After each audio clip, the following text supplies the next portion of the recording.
Bon. Et ben voilà.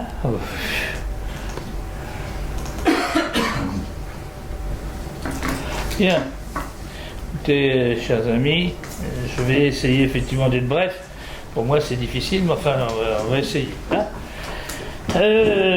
surtout Georges m'a bien préparé le terrain, donc, et ainsi que Daniel, parce que, vous voyez, ma première diapo commence. Alors, oui. Ma première diapo commence par l'objectif de ce que nous avons fait comme travail sur Arras. On aurait pu appeler ça une hypothèse ou une expérience pour voir, bien que, comme nous a dit Daniel, l'expérience pour voir, bon, on a déjà une petite idée de ce qu'on va voir. Donc l'objectif, c'était d'essayer de donner des informations objectives par rapport à l'aménagement qui a été mis en place à Arras, et de sortir un peu, mais pas spécifique à Arras, hein, de cette tendance de subjectivité qui parfois est quand même assez nocive. C'est le moins qu'on puisse dire. Hein, et qui défie toutes les lois de l'honnêteté parfois, hein, intellectuelle. Alors, c'est une recherche qui suit un plan que je qualifierais de classique, que nous menons depuis quelques années. Ça fait quand même à peu près une trentaine, si ce n'est pas une quarantaine d'années que je suis sur cette thématique. Tous les 2-3 ans, je me dis, bon, bah, ça y est, je vais poser ma besace et on va s'arrêter. Et c'est nouveau parce que les rapports se sont accumulés. Je n'ai pas vu beaucoup d'applications, enfin, je ne fais pas les rapports pour qu'il y ait des applications, mais d'utilisation de ces rapports. J'en ai même vu qui sont restés dans le fond des tiroirs, alors qu'il y a eu un investissement qui était assez conséquent, matériel, mais aussi intellectuel. Bon, c'est nouveau aujourd'hui, et je m'en réjouis. Honnêtement, je m'en réjouis de voir que, enfin, on ne dit pas, mais à quoi ça sert un chercheur? Ça sert à chercher, d'accord. Bon, il y a quand même quelques éclaircies dans cette démarche, et je ne peux que m'en réjouir. Mais ça date, là, c'est un virage qui a été pris il y a 5-6 ans, et qui a été bien amplifié depuis un changement de gouvernement que vous avez connu, que vous connaissez. Alors, c'est une méthodologie, je disais, classique, où je prends en compte les facteurs souvent étudiés. D'une part, je voulais savoir à qui j'avais affaire, donc je me suis penché sur les temps péri et extrascolaires, ce que l'on appelle là ici, ce sera dans le cas des variables indépendantes, des facteurs que l'on prend en compte dans l'analyse des résultats. Ça me semblait important, et j'avais demandé à nos amis d'Arras de me dire, bon, en quoi certaines écoles se distinguent-elles d'une manière plus précise. Alors, tout de suite, la réponse a été, eh bien, en fonction de l'appartenance des enfants à un REP ou non. Ça, c'est vraiment, autrefois on appelait ça ZEP, aujourd'hui on appelle ça... Parce que c'est quand même important dans le cadre de cette réforme, c'est qu'il y a, je le répète et je le dirai, je ne cesserai pas de le dire, dans cette réforme, il y a 2 axes principaux. C'est d'une part celui qui consiste à respecter au mieux les rythmes de vie des jeunes, les rythmes biologiques, les rythmes psychologiques, les rythmes sociologiques, et puis d'autre part, c'est de savoir ce qu'on fait du temps libéré, et si c'est pour libérer du temps, parce qu'on a quand même réduit le temps présence à l'école, si c'est pour laisser les enfants dehors à rien faire, c'est quand même assez dangereux. C'est d'ailleurs, entre nous se dit, c'est une question qui s'était posée avant, avec la fameuse semaine de 4 jours, que nous avons dénoncée et que nous sommes prêts à dénoncer s'il y avait encore des velléités de retour à cette semaine catastrophique de 4 jours. Nous serons présents pour la dénoncer, non pas par parti pris, au sens propre et au sens figuré, mais tout simplement parce que nous avons démontré que ces résultats et cet aménagement du temps est nocif d'un point de vue chronopsychologique, chronobiologique, d'un point de vue d'équilibre de l'enfant, et aussi injuste. Parce que libérer du temps, c'est pas forcément conduire à l'épanouissement du jeune. Loin de là, c'est même le contraire, on creuse le fossé. Donc là, on a essayé d'analyser les temps, comment les enfants occupaient les temps périscolaires et extrascolaires. Et puis après, deux variables que nous étudions, deux principales variables, elles ont été évoquées par Daniel, des variables d'ordre chronobiologique et chronopsychologique, et nous allons voir si la rythmicité en tant que telle existe bien, et d'autre part l'estime de soi. Car l'estime de soi, c'est un facteur fondamental. Et pourquoi ? Tout simplement parce que, expérience aidant, lorsque il y a 70 ans, non, il y a une quarantaine d'années, j'ai mené mes premiers travaux auprès d'élèves. Alors là, j'étais encore dans le handicap, entre guillemets. Mes élèves de CES, de section d'éducation spécialisée, avaient été soumis à une expérience. On avait pu constater que lorsque ces élèves qui nous présentaient des rythmes complètement atypiques, qui ne correspondaient pas à la norme, entre guillemets, nationale, eh bien, ces élèves de CES étaient complètement arythmiques par rapport aux autres. Quand on les motivait, vous savez, ça chante ça quelque part. Bon, d'accord. On les motivait, on les remettait sur les rails d'une rythmicité normale. C'est quand même chouette ça. Et on découvrait même que quand ils étaient en atelier, il y avait des phénomènes de motivation qui conduisaient ces élèves à ne plus être en situation d'échec systématique. Et là, l'estime de soi, on va le voir, ça a son rôle aussi important. Et on peut expliquer par le biais de l'estime de soi le rôle qu'a tenu l'étape. C'est une des conclusions importantes de cette recherche, que je considère importante. C'est peut-être pas vrai. Alors, comme il a été dit, je n'ai pas voulu... Alors c'est où donc c'est tout ça? C'est là, hein, voilà. Je n'ai pas pu, et je ne pourrais pas pour le moment, étudier directement la fatigue. Et j'en avais alerté les collègues d'Arras en disant, moi je ne mesure pas directement la fatigue. Ou alors, il faut utiliser une méthodologie qui est très lourde, et dont je suis incapable de gérer, c'est celle des prises de mesures physiologiques, la mesure du pouls, les analyses de salive, les analyses des déchets urinaires, les 17 hydrocorticostéroïdes, vous mettez ça dans la discussion, ça fait très riche. Hein, bon, ça c'est une méthodologie qui a été appliquée par notamment Hubert Montagnier, qui a pratiqué ça au niveau d'élèves de CP, de grande section maternelle, mais également de 6e, sur des recherches qui sont très onéreuses, et vous comprendrez pourquoi, dans une situation de pénurie qui dure, hein, ça fait pas d'aujourd'hui, hein, depuis 20, 30, 50, 40 ans, on n'a pas refait ces travaux. Je tiens à préciser que c'était les collègues aussi du recteur Magnin, médecin, et les collègues médecins qui ont aussi pratiqué ces résultats. Et ça nous a permis de dégager des rythmes biologiques. Hein. C'est important de savoir que ça existe. Mais nous, on ne peut pas. Nous, psychologues, il y a tellement de facteurs qui interviennent dans cette rythmicité psychologique qu'on ne peut pas. On ne sait pas trop. Et puis, je citais ce matin, même les chercheurs les plus avertis sur la fatigue, les plus connus, je pense notamment à Guy Vermeil, qui est feu Guy Vermeil, je pense au professeur Debré-Douady, je pense à Camus, Jean-Yves Camus. Bon, ces gens-là disent, non, on ne peut pas, on ne sait pas, au niveau psychologique proprement dit. Donc on a pris un biais qui est celui de l'attention, puisqu'on lit aussi ces résultats par rapport à la réussite. On peut supposer que lorsque les élèves sont attentifs, ils réussissent mieux. C'est quand même un des objectifs aussi de la refondation de l'école et de ces nouveaux aménagements. C'est réussir au niveau pédagogique, et deux, combler le fossé qui peut exister entre ces élèves de ZEP, de REP et ces élèves qui ne sont pas. Alors on a étudié leur vie à l'extérieur de ces élèves. Bon, c'est clair qu'il y a d'énormes différences au niveau des taux d'écoute télévisuelle en REP et en non-REP. Alors attention, c'est pas très lisible, je vous le concède, mais vous avez un histogramme très élevé, 41% des enfants de CM2 sont devant la télévision les jours de classe moins de 2 heures. Mais ça va quand même de 1 heure à 2 heures là. Bon. Mais ce qui est intéressant, c'est la queue. La queue de là, c'est les plus de 6 heures, les plus de 4-6 heures. Et regardez combien les élèves de REP regardent la télévision, plus les jours de classe, plus de 6 heures. Ils sont quand même 27%.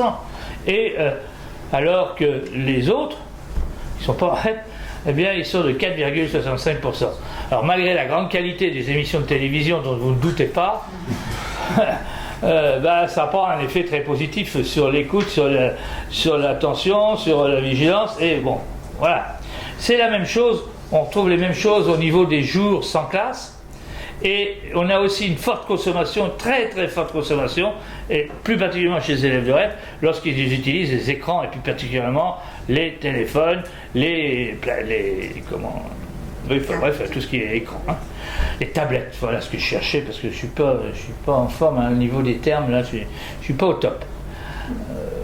Je vous prie de m'en excuser. Alors, on va dire. Alors, ça, ce sont des données, il faut le savoir, parce que ça joue notamment sur des problèmes de vigilance. Alors, la principale conclusion de cette première partie, c'est de dire, les moyens audiovisuels sont de plus en plus consommés. Ça, c'est pas une grande découverte. Mais on a des éléments de comparaison.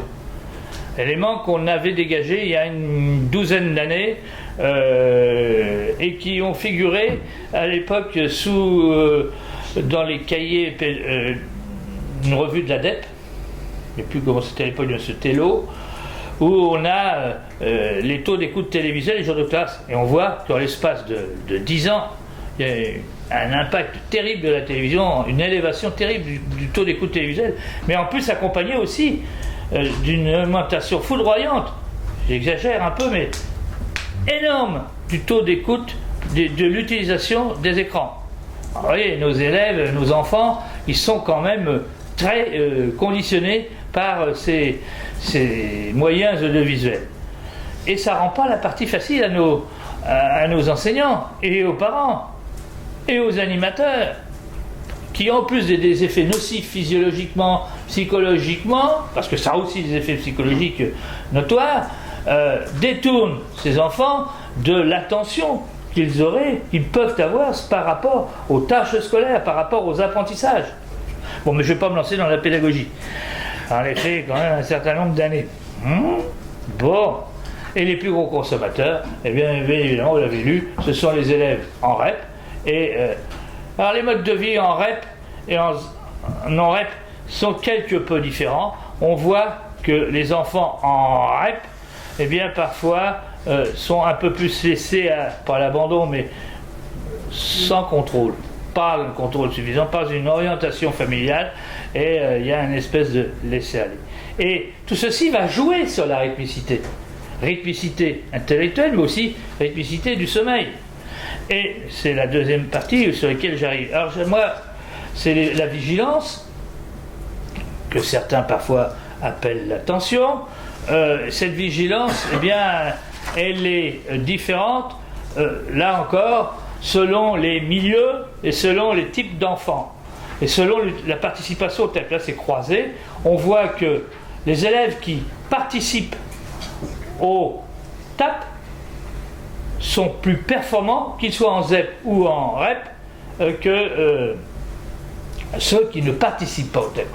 Les histogrammes bleus, TAP, sont toujours au-dessus des histogrammes marrons. Voilà, ça se voit. Et là, il faut aussi préciser ça. Ces données, je ne vous les donne pas comme ça selon l'air du temps, selon ce que disait tout à l'heure Daniel Philippe, l'air du temps, le vent vient par là. Hop, non, c'est sur des données qui ont été collectées, je vous fais grâce de la méthodologie, parce que là on a pour un bout de temps.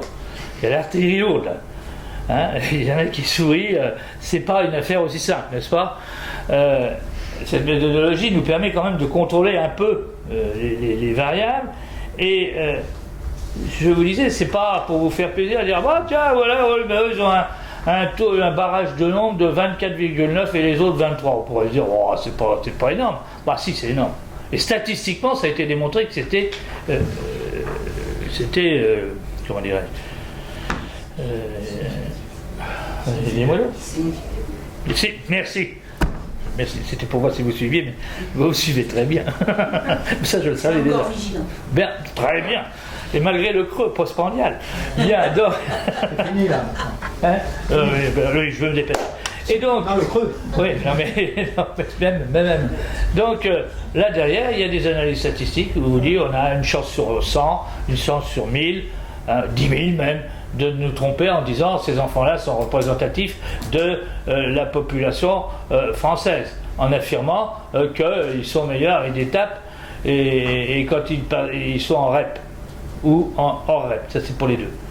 Ça, pour couper court à certaines... Parce que l'autre jour, je voyais quand même une critique. Moi, j'avoue, alors à quoi ça sert dans ce cas, les statistiques, si vraiment on ne tient pas compte de nos statistiques? Je voyais une critique, je disais, ouais, mais c'est sûr, évidemment, c'est sur une école, hein, c'est de la rigolade, c'est sur une école, c'est sur Arras, entre autres, hein, c'est une ville moyenne, d'accord, ça je veux bien l'entendre. Ça, je veux bien l'entendre. Mais c'est sur un échantillon, c'est le principe même, la statistique. On ne va pas tester tous les mômes, on ne peut pas, matériellement, on ne peut pas. Puis vous n'auriez peut-être pas assez de moyens pour nous aider. Et puis nous, on n'est pas assez nombreux. Donc, restons modestes, mais il n'en demeure pas moins qu'on a ce garde-fou, là. C'est ça ce qu'on apprend, nous, en statistique. Bon, d'accord, vous savez, Yvan, tu me contredis si tu veux. Quand certaines publications américaines se font à partir de 2 sujets, faux, vrai ou faux? Ça arrive, malheureusement. Bon, d'autres, je trouve que c'est exagéré, mais ils vous disent, ah voilà, les statistiques disent que c'est significatif. Alors ça, c'est l'exemple inverse. Mais là, la raison, on avait quand même au départ 350 enfants. Hein. Bon, on a usé un certain nombre, mais donc on a des résultats qui peuvent être reconnus comme fiables. Donc je m'inscris en faux par rapport à ces critiques faciles. Surtout quand ceux qui font ces critiques ne font rien. C'est encore mieux. Ou commencent et ne finissent pas. C'est encore pire.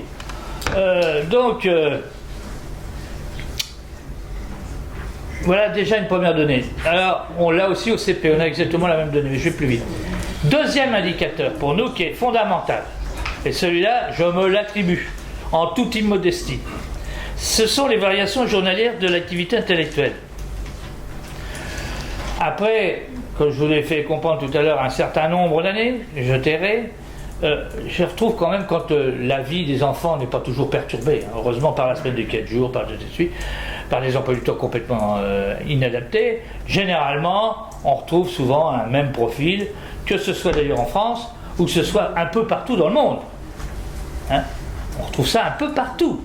On a une rythmicité journalière qui est caractéristique, qui est celle-là, celle que nous avons retrouvée à Arras. Et par exemple, c'est le nom des écoles. Il n'y a qu'une école qui est un petit peu en dessous, et de par le niveau et de par la forme, c'est l'école où il y a des enfants en rêve. Donc c'est difficile. Mais quand on retrouve des résultats complètement similaires à ce qu'on a dans la majorité des écoles quand ils n'étaient pas en 4 jours.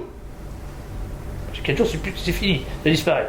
Et ça, quand on a ça, on se dit, bon, ça va. L'emploi du temps qui est proposé est certainement améliorable, mais il est tout à fait adapté au propre rythme de l'enfant. Qu'est-ce que le problème? C'est que les enfants ont des rythmes, eux, mais ils vivent dans un milieu rythmique. Il y a des emplois du temps qui créent la rythmicité, qui est ce qu'on appelle des synchroniseurs. Donc, ça veut dire quoi ça? Ça veut dire que ce qui est proposé à Arras, ben, c'est une bonne chose, ça ne perturbe en rien, c'était aussi un objectif, la rythmicité. Et je défie qui que ce soit d'aller essayer de démontrer ça. C'est pareil, ça c'est au CP, et en plus là ça va beaucoup plus vite qu'au CM2, parce qu'au CP, d'habitude on n'a pas une si belle courbe. On a une courbe qui est encore en élévation le matin, un creux, et puis l'après-midi, eh bien, on a une espèce de montée, c'est un peu comme là, mais moins nette. Cette courbe est aussi significative, sauf pour Voltaire. Donc, voilà une donnée aussi importante. Je continue. Et au CM2, c'est pareil. C'est le même constat.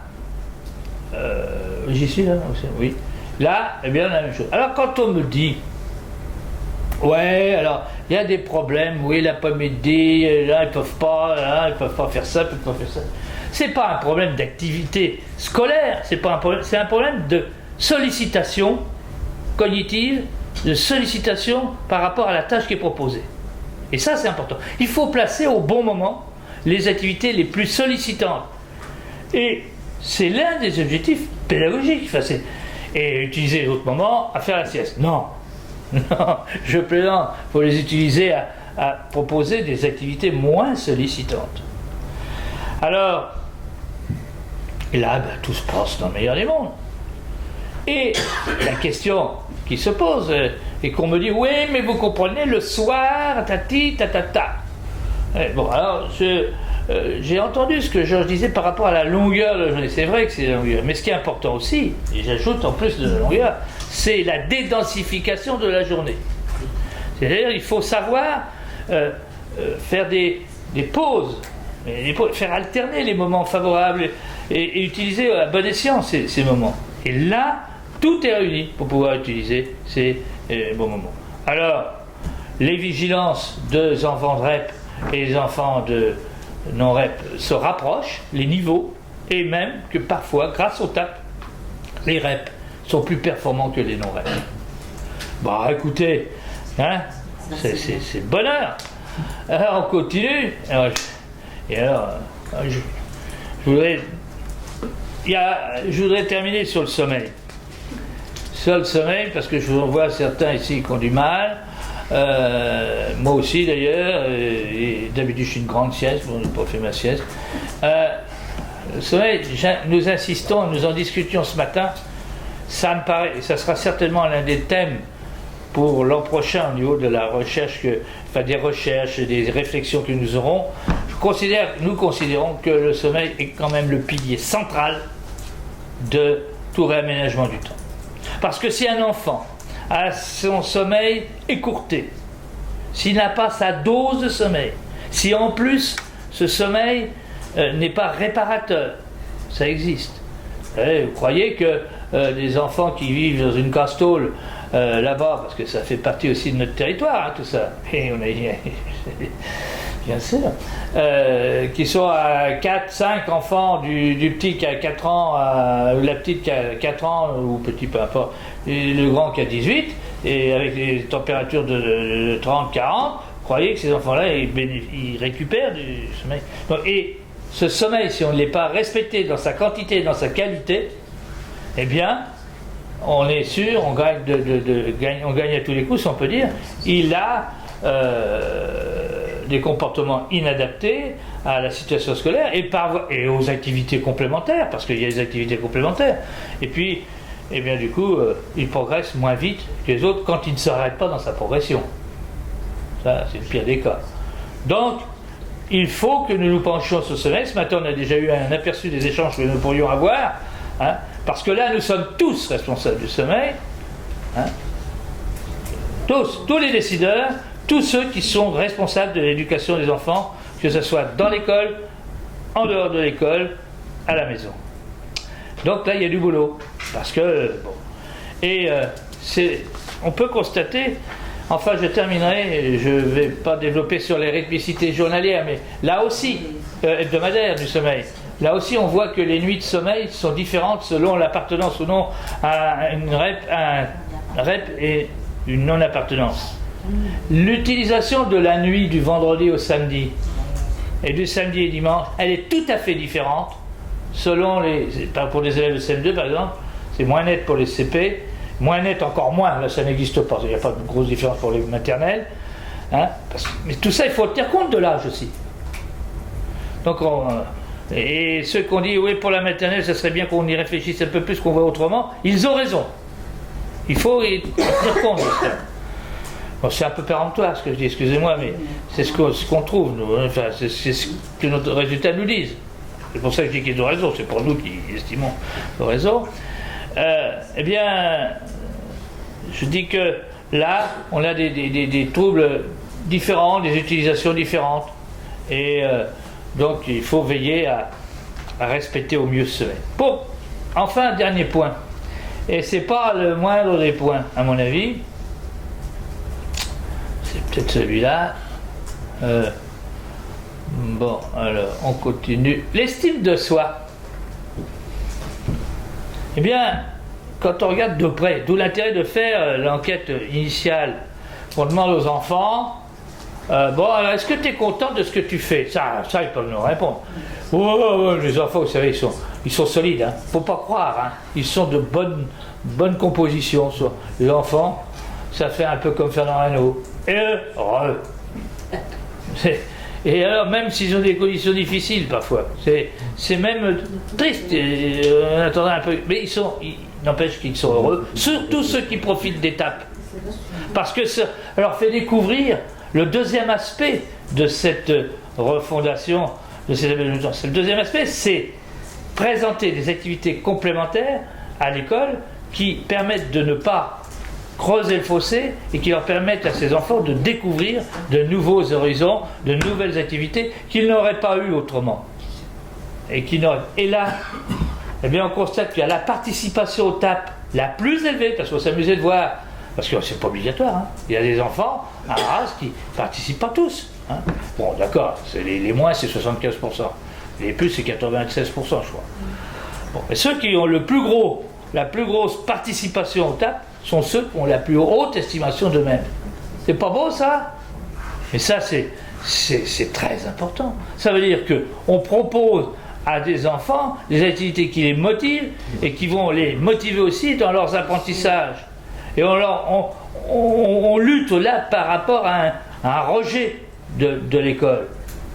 Et oui, moi je les ai connus ceux-là, hein, 14-16 ans. Ils arrivaient en fin de course là, en CES, vous savez, l'école, je ne voulais plus en parler. Curieusement, c'était les mêmes qui, quand ils étaient en atelier, eh bien, ils s'exprimaient bien. Là, ce n'est pas les enfants inadaptés, les enfants qui, ont besoin d'un petit coup de pouce, et le coup de pouce, il est encore plus efficace si on leur propose des activités complémentaires. Et là, évidemment, c'est un peu long la journée, mais c'est du tout gagnant. Voilà ce que j'avais à vous dire. Et pour conclure, je dois avoir écrit quelques mots. Il n'y a pas chez les enfants à Rajoie, c'est comme ça qu'on dit, la race, de baisse de vigilance, ni de perte de sommeil, ni de désintérêt par rapport à la vie scolaire et extrascolaire. Ça, c'est important. Et puis, la complémentarité des temps, comme c'est l'appliquée à Arras, est adaptée aux besoins de l'enfant, et respecte ses rythmes de vie. Alors, bon, j'arrête. Et je voudrais quand même dire en conclusion que, pour nous, les chercheurs en chronologie, chronopsychologie, chronosociologie, ce qui se passe en ce moment, je vous l'ai dit en entrée, mais je le vous redis maintenant, c'est très important. Parce que, enfin, on a tenu compte de ces travaux. Enfin, si on en a eu des promesses, on en a entendu. Et je sais que la DEP prend le relais, hein, je le sais ça, je vous passe le relais d'ailleurs, et que c'est un nouvel état d'esprit qui est en train d'être pourvu que cela dure. Je vous remercie de votre attention.